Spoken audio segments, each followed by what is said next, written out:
when God rewrites your story. Good morning, brothers and sisters. Today I want to talk to some people who've been through some stuff. I'm talking to folks who've had some pain, some detours, some disappointments. Maybe you had a plan, your own picture of how life was supposed to look, but somehow it took a turn. If that's you, then I've got some good news.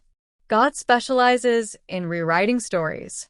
He takes what was meant for evil and turns it for your good. He flips the script. And even when life feels out of control, God is still holding the pen. Genesis 50 verse 20. You meant evil against me, but God meant it for good. This is Joseph talking to his brothers. Now, remember, these are the same brothers who threw him in a pit, sold him into slavery, and left him for dead. That's not just sibling rivalry. That's betrayal. But by the end of the story, Joseph is standing in Egypt as the second most powerful man in the land.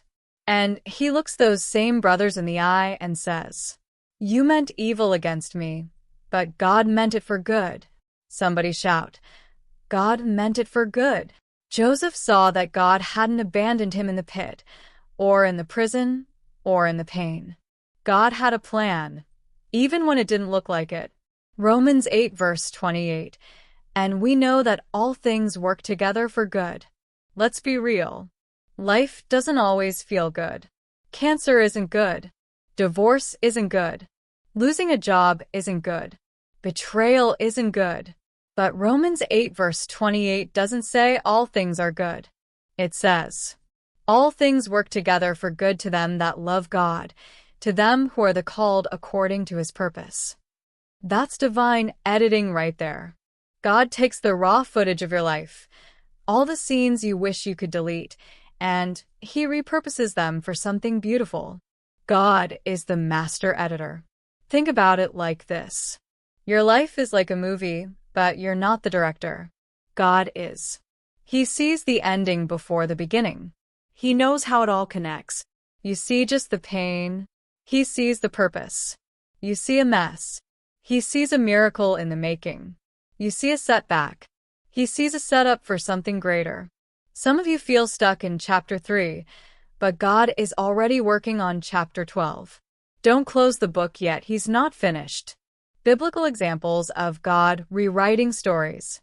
Moses was a murderer with a speech problem, but God rewrote his story and made him a deliverer.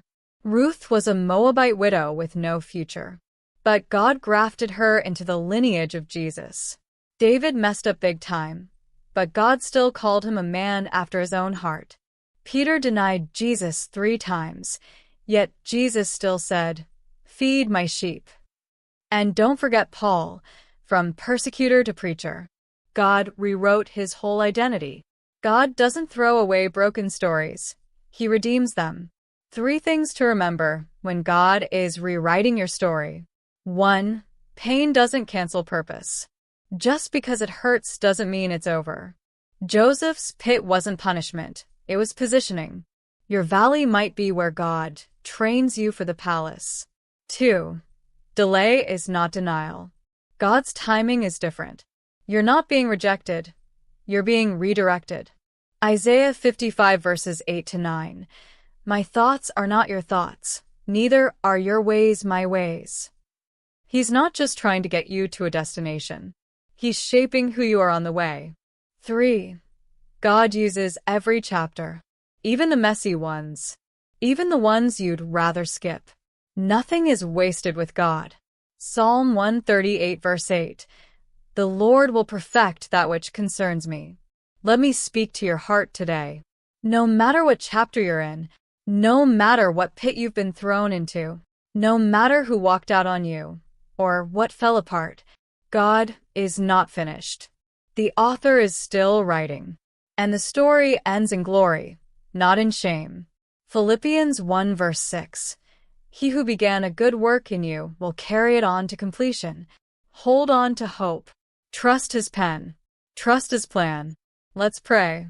Father, we thank you that you are the author and the finisher of our faith. Even when life doesn't make sense, we trust that you are still in control. Thank you for taking the broken, painful chapters of our lives and using them for your glory. Lord, help us to trust you in the middle of the story, even when we don't understand.